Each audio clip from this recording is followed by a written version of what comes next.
Audio Jungle.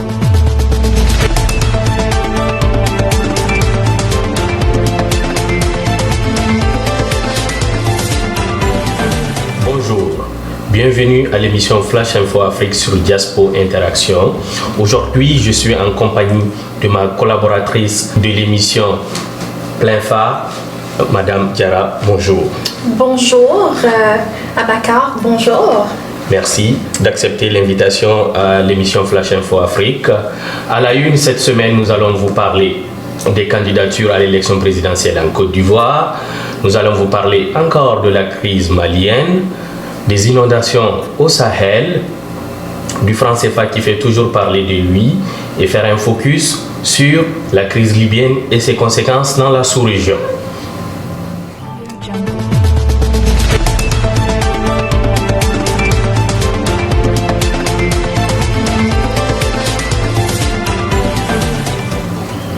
Merci Abakar, merci de m'accueillir à ton émission.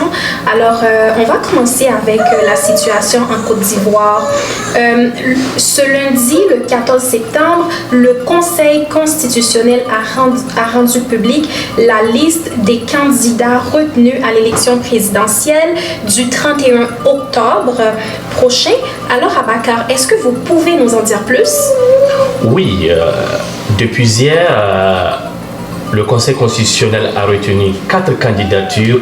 Il s'agit principalement de l'actuel président de la Côte d'Ivoire, Alassane Ouattara, de l'ancien président Henri Konan Bédié, de Pascal Affi-N'Guessan et de celui qu'on appelle Kakabe.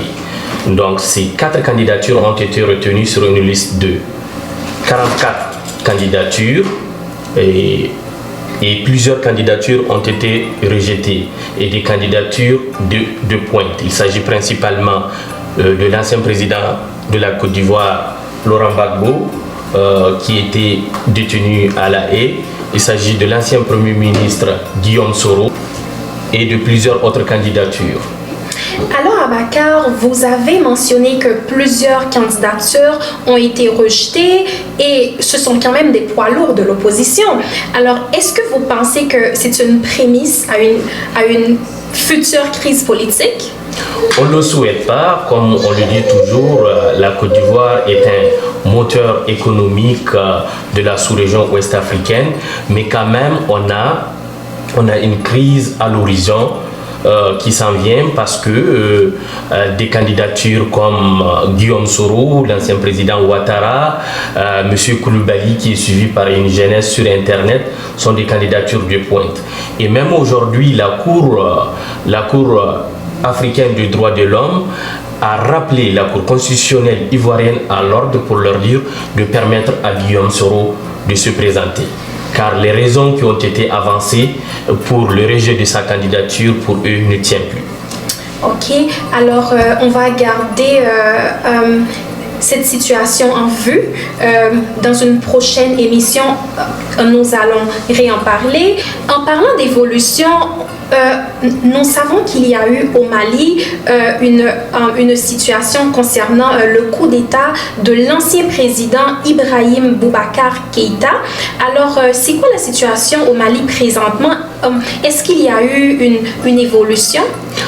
Au Mali, la situation, c'était une situation qui est vraiment tendue et il y a eu un coup d'État. L'ancien président a été renversé par la junte au pouvoir actuellement et depuis le coup d'État, les militaires quand même, ils font tout pour pouvoir mettre tout le monde dans le processus. Donc il y a eu un forum national pour pouvoir mettre un processus sur place pour un gouvernement d'union nationale, mais les instances régionales, il s'agit principalement de la CEDEAO.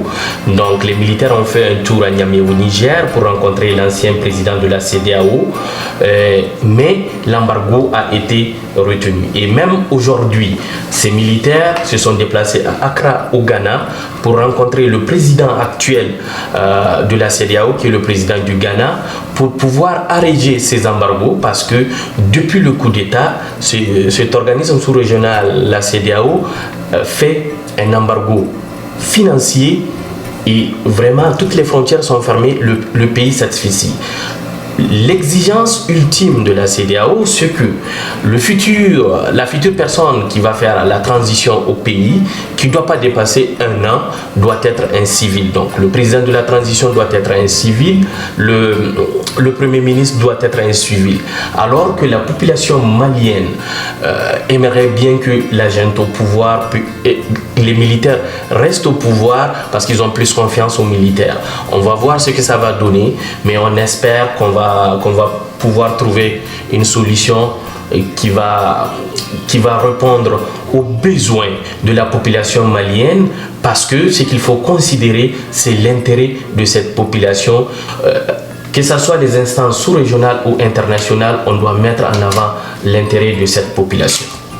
Alors, Abakar, comme vous l'avez mentionné, le pays s'asphyxie. Alors, c'est important de trouver des solutions durables qui vont apporter une amélioration pour la population.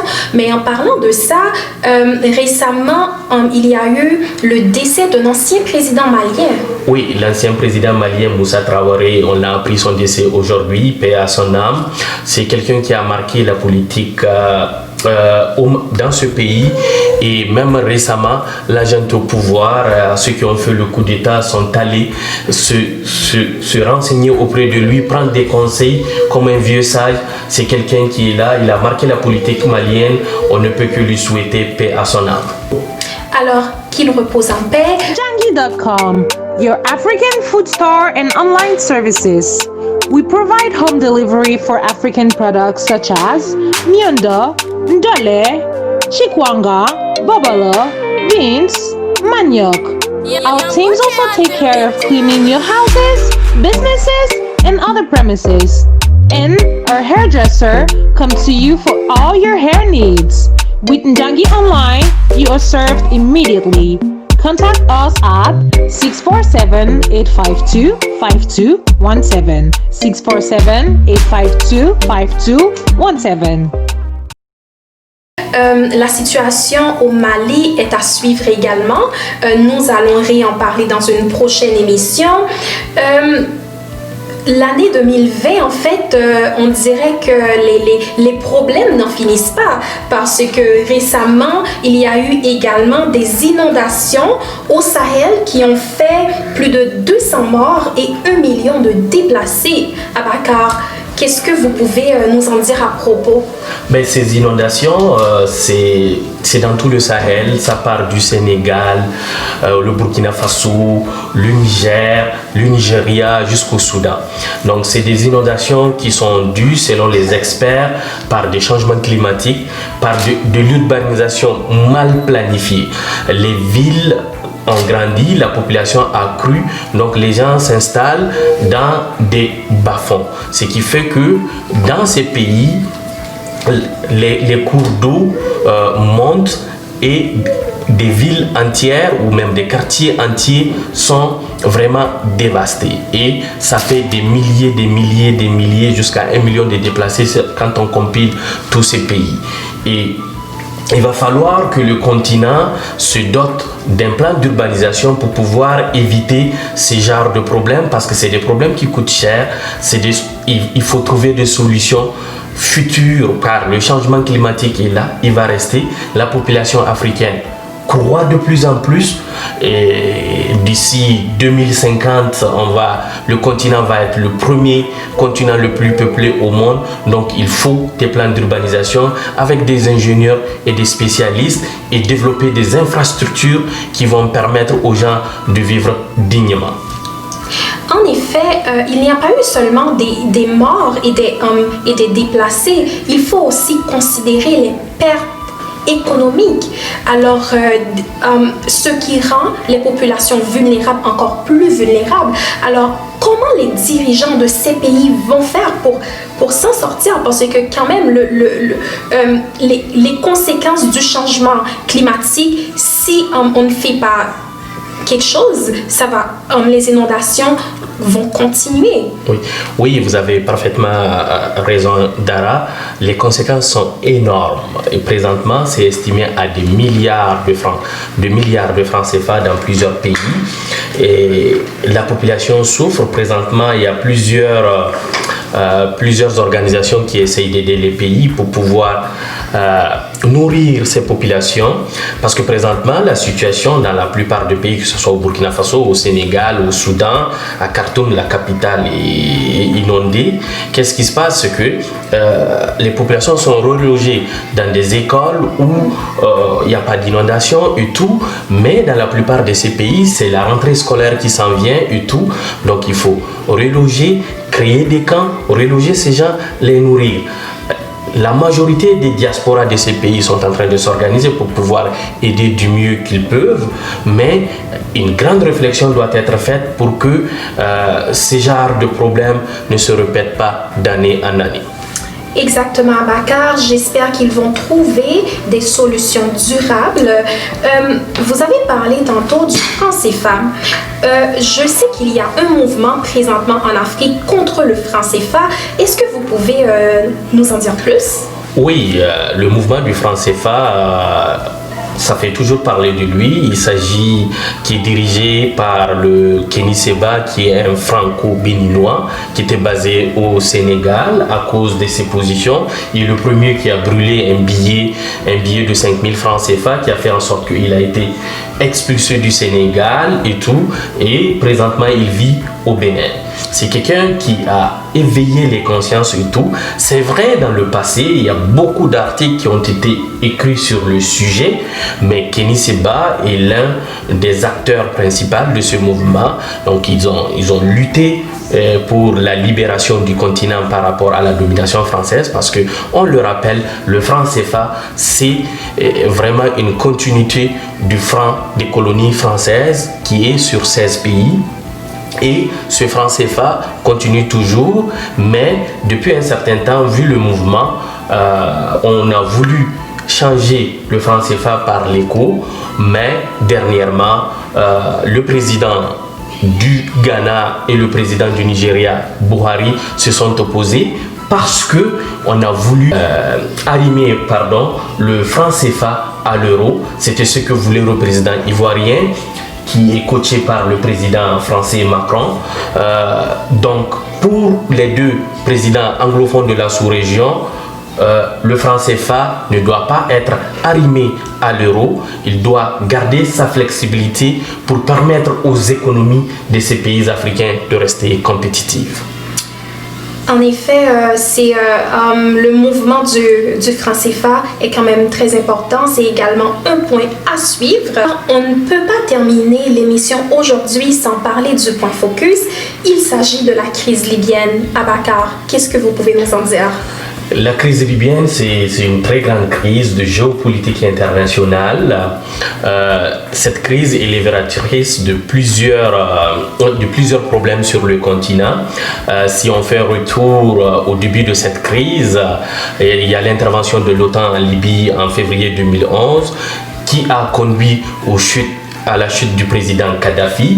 Alors on comprend que la déstabilisation d'un pays dans la région, ou du moins sur le continent, a quand même de grandes répercussions.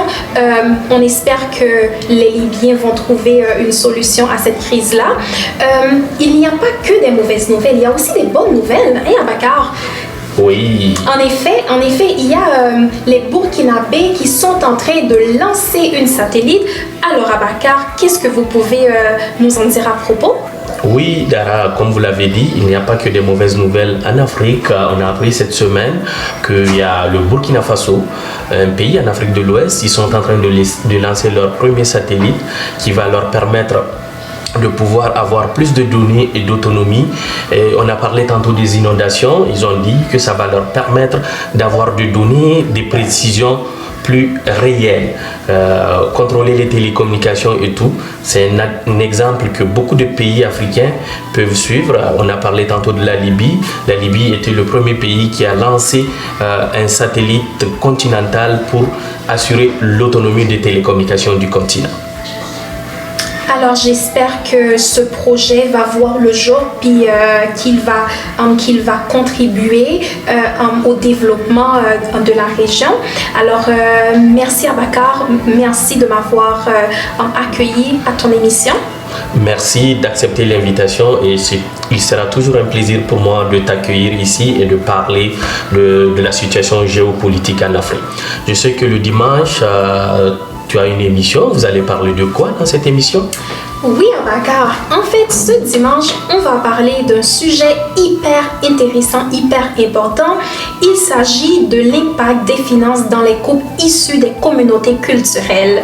Alors, on sait que l'argent, c'est l'une des raisons principales pour lesquelles les couples se séparent et surtout avec les différences culturelles. Alors, je pense que ça va chauffer ce dimanche.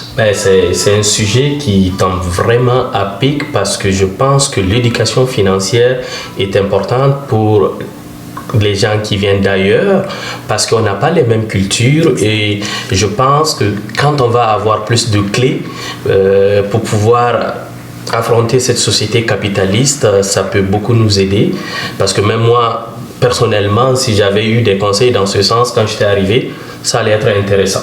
Exactement. Alors, on vous attend ce dimanche. J'espère que vous allez être des nôtres. Donc, merci encore une fois de plus. On vous donne rendez-vous dans 2 semaines pour l'actualité africaine sur Diaspo Interaction. Merci Abakar. Moi, je vous donne rendez-vous pour ce dimanche à 14h. Merci.